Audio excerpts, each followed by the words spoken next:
But this is private property. They know it. They know see. they're operating a fraudulent deed. They don't have no right to be on this property whatsoever. He knows that. I know. You know. That's what he's coming to talk to you about. Okay. Johnson, you know this is private property. They do not have authority to be here. Okay. What will have to happen, it will have to go back to the courts. Yeah. This is a criminal matter that you well know about, that they're operating a fraudulent deed. They do not have the right to be on this property. They do not have the right to be here. Okay. All the actions that have been taken regarding this, you guys are ignoring the law. We contacted you for protection and help regarding the things that have transpired with the banks operating a fraudulent deed and a fraudulent trust deed. They do not own this house. Mr. Cut, can I just tell you what's going to happen today, okay, just so you can understand, all right? And this is the totality thing. I've told you before, I'm with you. I hate banks, all right? I despise them. They're money mongers, and they are what they are. But they operate within the scope of the law, and I can't. Listen. They are not within the scope of the law. It's what. Come here. I'm here. I just don't want him entering and accessing the house. Okay. Okay. You understand that you can be arrested. You are on property that doesn't belong to you. Okay. It does not belong to them either.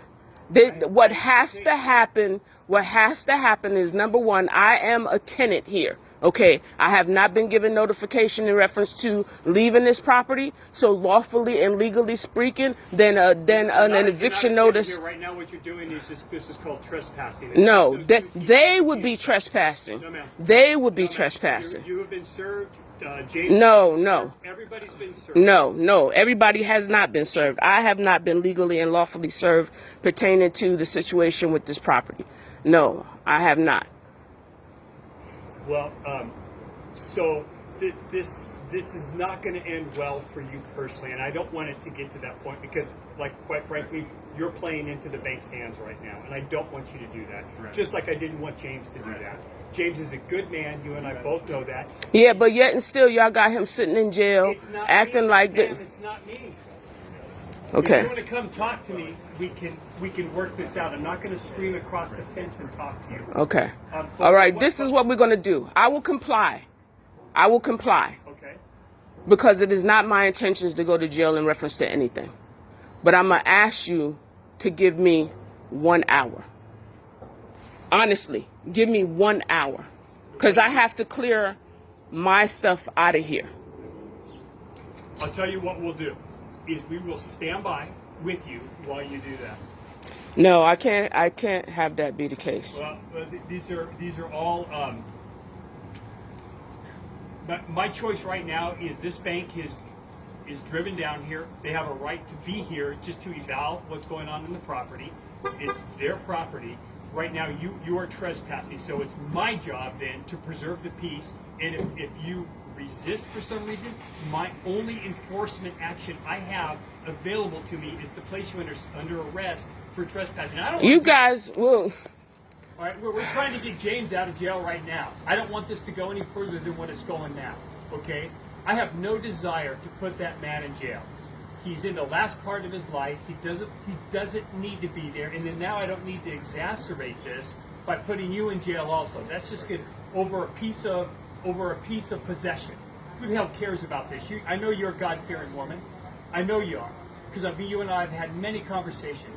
This property is not worth it. And I also know that I've talked to the bank, and I know that they've offered James some opportunities to buy this, and maybe that can be reopened with them before this gets any further. But it's not going to be to your benefit or James' benefit to sit in jail and try to negotiate with the bank.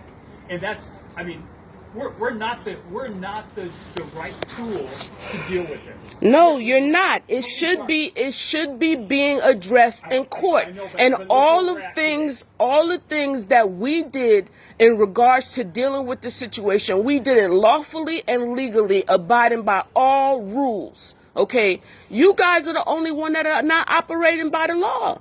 You are the only ones that are not operating by the law. The banks are not operating by the law. The law enforcement system is not operating by the law. I don't disagree that it doesn't always feel like that. but we are governed by the land.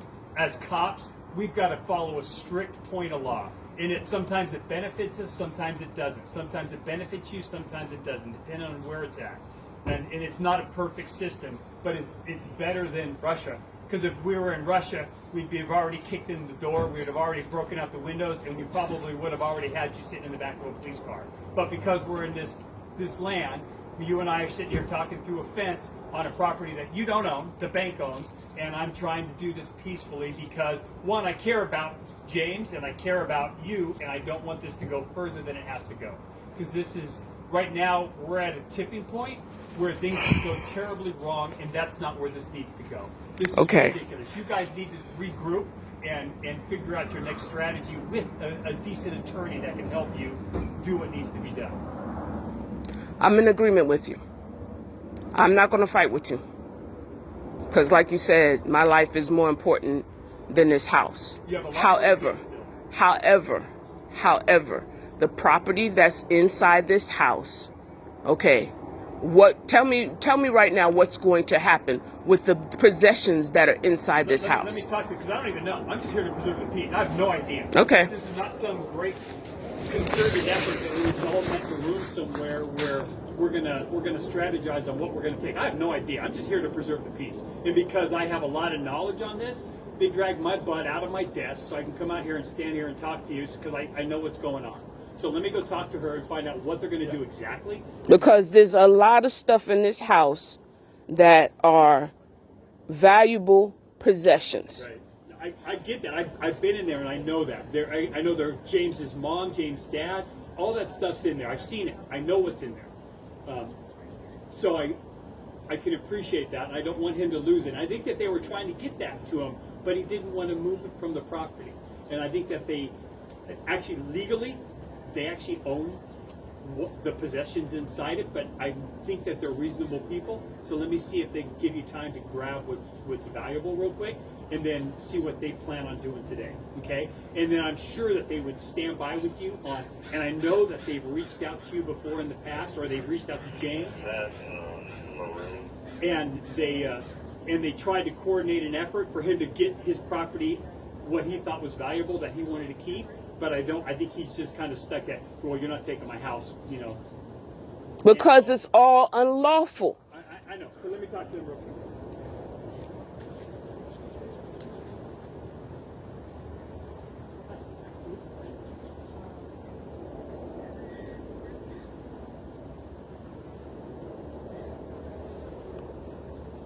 Sir, you have my word. I'm going to go inside and grab a few things. I don't have any guns. I'm not any threat to anybody. Until we get people, at least here, like the bigger like that, I would be free enough to go inside because we don't know what's in the house right now. You can tell us all the time where there's no weapons or anything, but if you know what's in the house, like that's not good for us. So I appreciate you just stay outside until we at least figure out what's going on.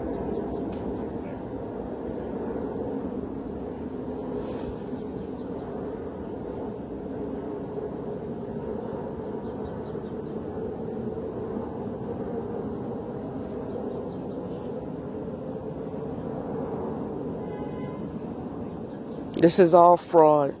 And I hope to God this never happens to your parents, because it's unbelievable what we're going through. It is unbelievable that the institution, a banking institution, can lie and commit fraud and have the government behind them to officiate that fraud. You know you guys are a party to this crime.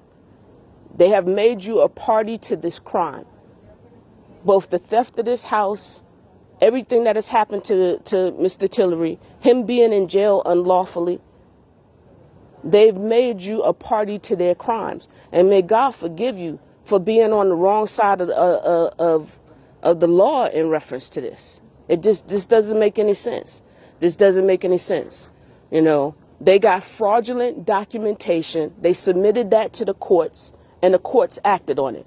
We notified the courts that they had submitted a fraudulent deed in reference to the property. They're operating a fraudulent trust securities document. All of this stuff is on the books. It's legal. It's on the FBI website. They should not be allowed to do what it is that they're doing.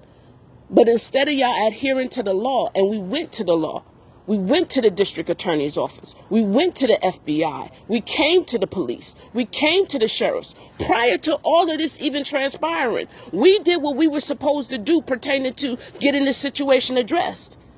And you guys didn't do what you guys were supposed to do. You were supposed to protect us, not the thieves. You were supposed to protect us.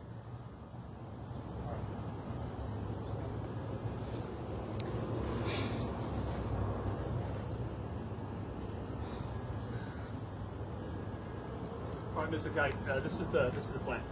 You're gonna have to come with me at this point in time. Okay. They wanna change the locks like they've done before. This will be the third time that they're gonna change the locks in this house. You have no established right to be here from a criminal law standpoint. I'm just letting you know this. Okay. I know that personally. You're representing James and his family. I understand that, but I don't want you to go to jail. And they want to come in here and they want to change the locks and they want to inventory the property right now. So that's what we're going to do.